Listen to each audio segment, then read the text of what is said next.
Une langue est un objet particulièrement difficile à définir. Elle est à la fois un système clos, régi par ses règles propres, c'est l'objet d'étude de la linguistique formelle, et un système ancré dans un usage, qui peut et même va le transformer, c'est l'objet d'étude de la sociolinguistique. Mais cette complexité, si difficile qu'elle soit à modéliser, est aussi une mine d'informations accessible intuitivement à tout interlocuteur. La langue que je parle va certainement trahir mon origine géographique, mon origine sociale, mon genre. Si je parle plusieurs langues, celle que je choisis de parler va donner des informations sur le rapport que j'entretiens avec mon interlocuteur. Est-ce que je le considère comme un membre de ma communauté ou un membre extérieur? Est-ce que je le considère comme un copain ou est-ce que je lui montre de la distance ou du respect, etc. On comprend bien par conséquent que la langue parlée par les personnages dans une fiction soit un outil de prédilection des auteurs pour véhiculer, l'air de rien, de nombreuses informations. S'il n'est pas nouveau, cet outil a récemment connu un nouvel essor grâce aux séries télévisées et surtout aux séries de science-fiction qui, depuis Star Trek dans les années 60 et le Klingon développé dans les années 80, se mettent à créer des langues spécifiques pour informer le spectateur d'un certain nombre d'éléments narratifs. Là où c'est particulièrement intéressant pour les œuvres de science-fiction en particulier, c'est que la langue créée de toutes pièces et l'œuvre dans laquelle elle s'inscrit se nourrissent l'une de l'autre dans un processus créatif dynamique original. Le créateur de la langue doit prendre en considération les caractéristiques de l'univers pour faire une série de choix qui dicteront la forme du produit final, tandis qu'à son tour, la narration utilisera ensuite ce produit pour véhiculer des informations bien précises à des moments stratégiques, informations qui sont celles-là même qui ont dicté les choix du créateur.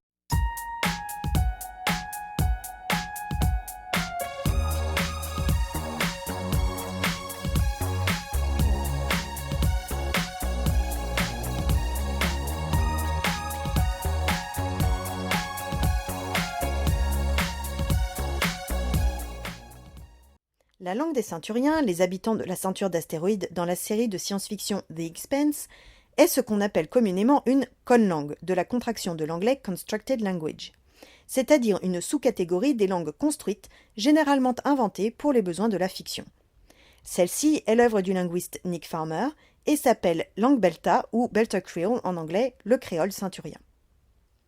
Dans la série, cette langue est donc un créole, né du contact de l'anglais, de l'allemand, du chinois, de langues romanes dont surtout le français, du hindi, du slave et des langues bantoues parlées en Afrique.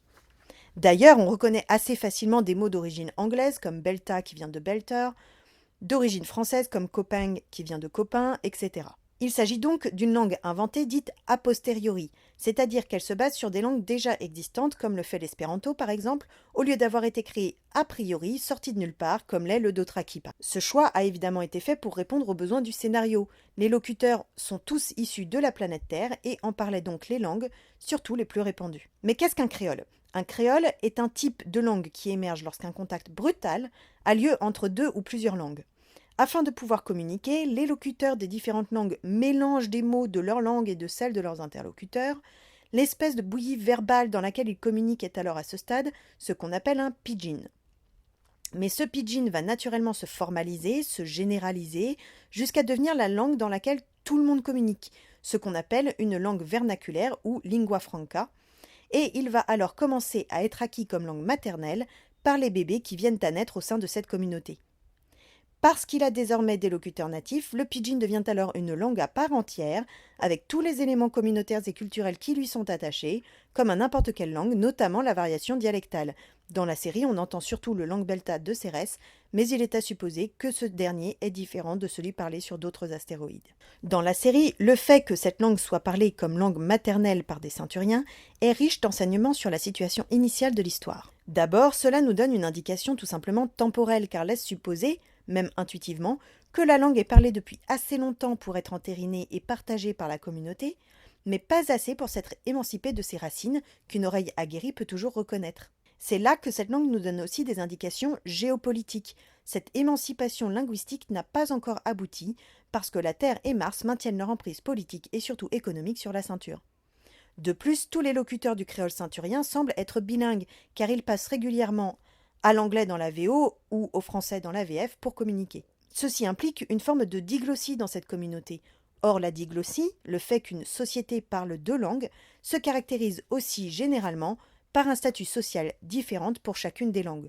En l'occurrence, on comprend rapidement que le ceinturien est moins prestigieux que la langue des terriens. Enfin, parce que c'est une langue, elle nous donne des indications sur les personnages en général. Ceux qui la parlent sont naturellement mis en avant comme des ceinturiens fiers de l'être, car elles mettent en avant leur appartenance à cette communauté. Ce procédé cinématographique est particulièrement utile pour au moins deux choses. Tout d'abord, définir les personnages dont le rôle nationaliste est central, comme Naomi Nagata, comme la figure de proue du mouvement révolutionnaire qu'est Anderson Dawes, ou encore comme peut l'être par la suite Diogo Harari. Mais ça peut aussi donner des informations sur le contexte énonciatif. Lorsque les personnages se mettent à parler cette langue, le spectateur comprend intuitivement les rapports de force ou les relations en général qui se dessinent entre les personnages. Inclusion des autres locuteurs du langue belta et exclusion des autres, généralement des terriens ou des martiens. Une fois que les choix ont été faits pour répondre aux exigences de la situation narrative, reste encore à construire le système. Dans le cas du langue belta, comme je l'ai dit, il s'agit d'un créole basé sur les langues terriennes les plus répandues. À partir de cette contrainte, le linguiste doit imaginer à quoi ressemblerait un tel créole. La tâche est difficile car il ne s'agit pas seulement de mélanger du vocabulaire d'un peu partout. Il faut se demander quels sons seront conservés des différentes langues, quels types de syllabes seront privilégiés, quel type de grammaire régira l'ordre des mots, etc. Pour reprendre rapidement ces quelques exemples, le langue belta dispose des sons suivants. On perçoit dans cet inventaire de la phonologie ceinterienne plusieurs caractéristiques. La première, c'est que les points d'articulation choisis, c'est-à-dire les endroits où l'air sera obstrué pour générer du son, sont globalement les trois principaux d'un point de vue typologique. Grossièrement, les lèvres, p, b, me, le palais, t, d, ne, et l'arrière du palais, qu'on appelle aussi le voile du palais ou vélum, que, g, ng. Les points d'articulation sont exploités avec 4 modes d'articulatoire classiques, c'est-à-dire combien on laisse passer l'air au niveau du point d'articulation. Donc les obstruantes, où on empêche complètement l'air de passer pendant un bref instant, p, b, t, d, que, g, éventuellement nasalisées, me, ne, gne, nge. Ensuite les fricatives, où l'air s'échappe très légèrement malgré l'obstruction, comme dans f, v, se, ze, ch, re. Les liquides, où l'air s'échappe sur les côtés, re, le, et enfin les approximantes où l'air s'échappe tellement qu'elles sont presque des voyelles w et y. À tout cela s'ajoutent les affriquées palatales tche et dje. On voit que les consonnes sont surtout des consonnes qu'on trouve en anglais et les oppositions présentes dans d'autres langues ne sont pas présentes dans cet inventaire. Par exemple, il n'y a pas d'opposition entre un son pe et un son pe ou un son te et un son te qui aurait un effet sur le sens du mot. Cela signifie que l'aspiration, le fait d'expirer fortement l'air après la consonne, n'est pas pertinente en ceinturien, alors qu'elle l'est par exemple en hindi, alors que le voisement, lui, l'opposition entre pe-te-que et be-de-ge, est pertinent en ceinturien, comme en français, comme en anglais, etc. Quant aux voyelles, elles répondent aussi massivement à une généralisation typologique bien connue. La plupart des systèmes vocaliques du monde comprennent 5 voyelles, le triangle vocalique I-A-OU, plus les 2 voyelles dites moyennes E et O. La seule originalité est que le ceinturien a conservé une diphtongue, en gros 2 voyelles prononcées un peu en même temps, O, parfois prononcée O, probablement en souvenir de l'anglais. La structure syllabique répond elle aussi à des universaux bien observés.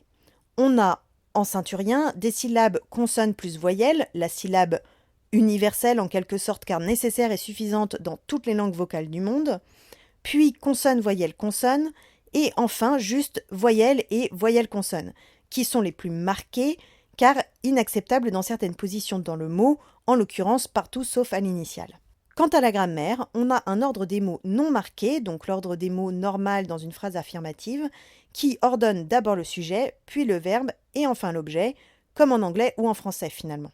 Par exemple, Damila lit the book, Miller lit le livre. Sachant cela, on peut s'amuser à faire une prédiction. La prédiction que nous serions amenés à faire est la suivante.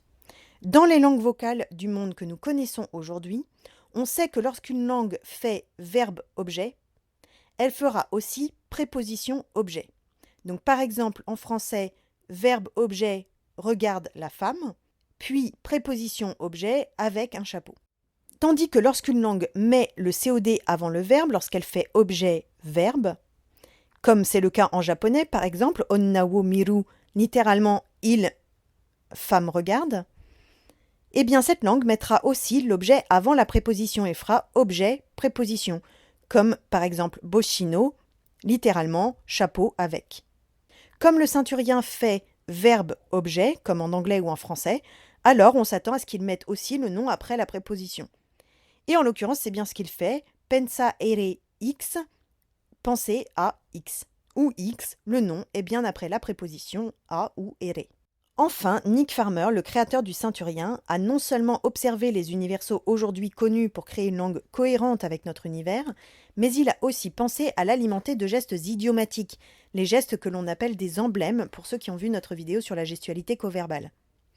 Toujours de façon cohérente avec l'univers développé dans la série, la gestualité qui accompagne le ceinturien est née de la nécessité d'améliorer la communication dans des contextes parfois difficiles, comme entre deux individus vêtus de combinaisons spatiales. De plus, ces gestes ayant émergé dans ces conditions bien précises, ils se doivent d'être assez amples, d'où le fait que, par exemple, lever la main signifie qu'on pose une question, lever le poing signifie qu'on affirme quelque chose ou qu'on salue, etc.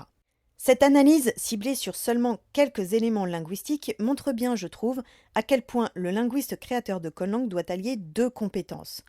Celle, d'une part, de bien connaître la linguistique, ici les universaux typologiques dans des domaines aussi divers que la phonologie et la syntaxe, ou encore les notions de sociolinguistique comme la créolisation ou la gestualité coverbale, et celle, d'autre part, de mettre ses connaissances au service d'un univers qui lui impose des contraintes pour tendre vers un processus créatif qui se doit d'être à la fois technique et original.